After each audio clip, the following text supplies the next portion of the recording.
If I don't learn how to stop abandoning myself, I don't know how I'm going to move on and live the life that I want to.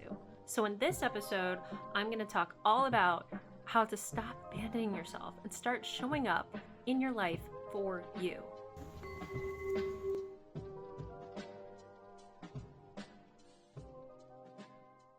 Oh, welcome back to my channel. My name is Arielle. This is Feeling My Feelings, where I finally feel my feelings after years of dissociating from them and after years of abandoning myself. Yo, I have been going through such a intense but lovely healing journey where it feels like every week I am unlocking something that I'm learning in myself. And it's awesome because I'm at least able to make that into a podcast episode, which hopefully helps a lot of you guys out there. So, we're going to talk about the trauma topic of the week, which is self-abandonment. So, this is something that I am unfortunately really familiar with, and that I hate admitting that I do.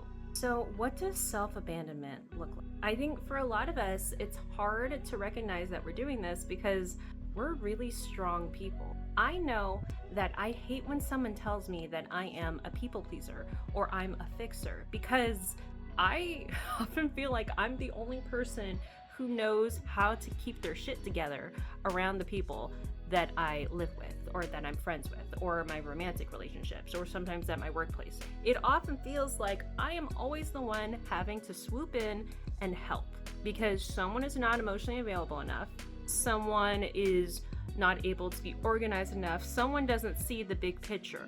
And honestly, we end up becoming people pleasers because we often think I am the only one that can help. So probably growing up, we understood that we had to sacrifice our needs in order to survive within our family unit. I think a lot of us may resonate with this. I feel like I was basically a really parentified child, meaning I knew growing up that I had a level of emotional maturity that my parents and sister did not. I learned early on to take on way too much responsibility. And I also learned to not feel safe, even around the people who are supposed to make my life safe. And I love my family, I really do. And I think a lot of this is, them abandoning themselves, not being able to show up fully, but doing enough to make sure that everyone can survive. And so I'm in this lucky spot where I know that I can be self-aware enough to change the self-abandonment and to show up for myself. But for years, I didn't know I could do that. And so, for years, I was aware that I had emotions. I had to put them aside. I was aware that I had a lot of creative passions, but they didn't seem practical. They didn't seem like they would make a lot of money. And in order to not, be a burden, whether emotionally or financially, I had to set those things aside and go after things that would just make money. I had to set those things aside and not confuse other members of my family. I had to set those things aside and not be the one that people, picked on or bullied or whatever in my family. But guess what? I turned really quiet. I dimmed my light. I muted my personality. I ended up shy and not confident anyway, because I was not being myself. I was setting aside all of my needs. And so guess what? Into my 30s, I am just now learning how to finally express myself, how to stop filtering my personality, and how to really step into true confidence and my sense of self. It is not your job to always keep other people safe. Also, remember the airplane rule. When the plane is whatever goes on with the plane, hopefully it's fine, but you put on your own oxygen mask before anybody else. They even have a picture of a child to show you that even your child, you have to put on your own oxygen mask or else you can't really take care of your child. Same thing in all aspects of life. If you don't take care of your well-being, how are you going to take care of your child? How are you going to take care of your business? How are you going to take care of, having a healthy relationship, having good friends? If you don't take care of yourself, you won't even give quality care, attention, therapist-esque help to the other people in your lives. you're gonna keep running on empty. And eventually you'll start burning out. I hate when this is apparent in my life because over and over again, I think I am running around working my ass off trying to help other people. I'm not a lazy person. I'm a very strong person. But I got so strong to the point where I completely ignored my feelings and I thought that was and I completely stepped down all of my other needs. I was above sadness. I was above anxiety and depression. I just moved through things. And goddamn, do I. I know that I persevere really well, but it's gotten to the point where I mostly know how to live as I'm struggling. Like I'm like living with really restricted diets and gut issues. I'm living with posture issues. I'm living like as if mostly like 70% of my life is suffering. Like I'm living as if that's normal. So much of even my thoughts and my feelings are being given to other people. All of this is self-abandonment. And what's the scariest is that I have been running into this wall where I feel like I'm afraid of letting go of this pattern. Because in general, self-abandonment is a survival mechanism, but it's also a self-protective mechanism. Honestly, learn how to fucking cry. Allow yourself to be unfiltered with your thoughts and your feelings in a safe space. You get to, you're allowed.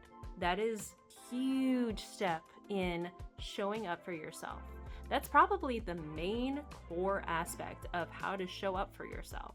Show up for your feelings. Show up for what is in the inside. That inner child needs you to show up because they got something to say. Especially if you're looking at this video, your inner child's probably like, hey, I have stuff. I'm crying. I want to cry. I am upset. I just want to be heard. An exercise I did with a therapist once, well, actually, technically, she was a spiritual healer, but let's for another bit. She had me have a conversation with my inner child. And, you know, like, I don't know if that's real, because aren't I just talking to myself? Whatever, logic aside, I started to have a dialogue that I didn't interrupt. And so I started writing down, like, a couple of questions. Like, hey, inner child, like, what do you want to say? Like, what is bothering you? And my inner child would answer me. And it would be like, I don't feel safe. I don't want to be present.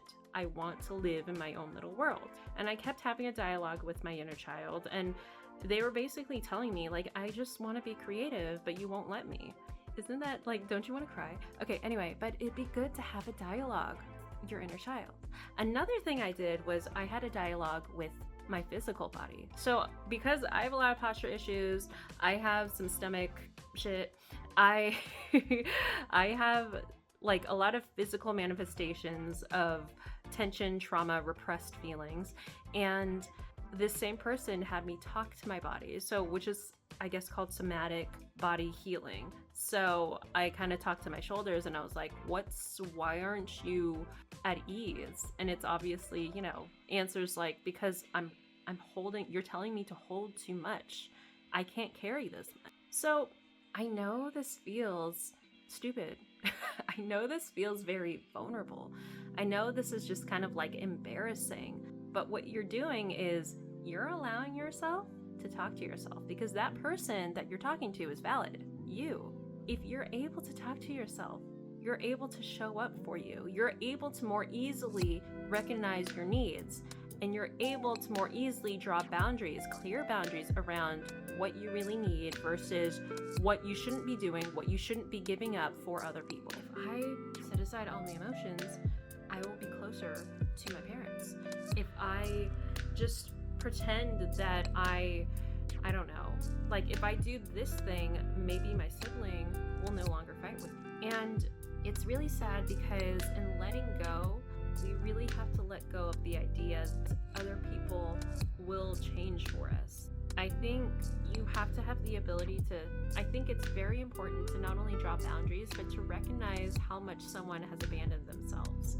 You can only do so much to help other people. But at the end of the day, if they have no ability to show up for themselves, if they haven't created a sense of self-awareness, if they haven't learned how to nurture their own feelings, no matter what you do to help them with that, They need to learn that skill themselves.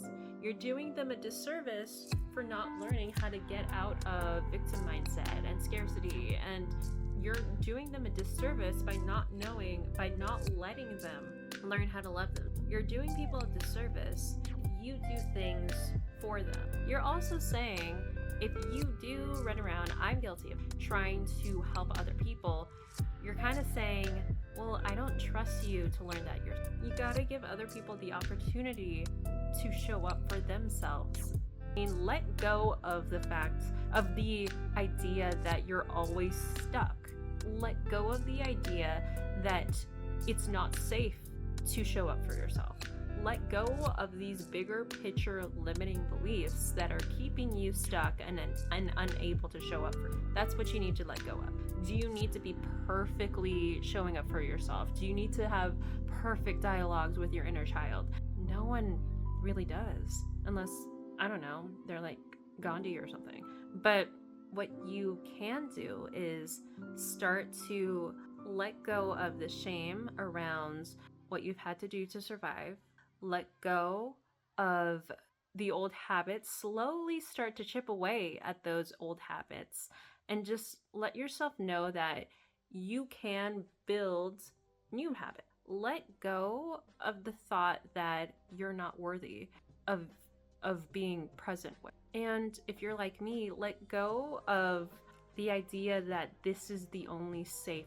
I think that is craziest thought. How are you going to do something that you've never done before and never had the tools to do? How are you going to start creating safety in these new habits? Okay, well, that's the next point. Let's put in the reps. Let's start building new habits. But again, noting that you're not going to be a perfect person right after you've just opened up all your traumas and your wounds, but you're definitely becoming a healthier, balanced person. But what we can do is start proving to yourself that you can show up and it is safe. So obviously we can start with our therapist, and you can start the habit of communicating even with just this one person. You can practice expressing yourself even if it doesn't make sense. Also, what I've been doing is journaling, just kind of how I've been feeling during the day, and it feels really great to come back to myself.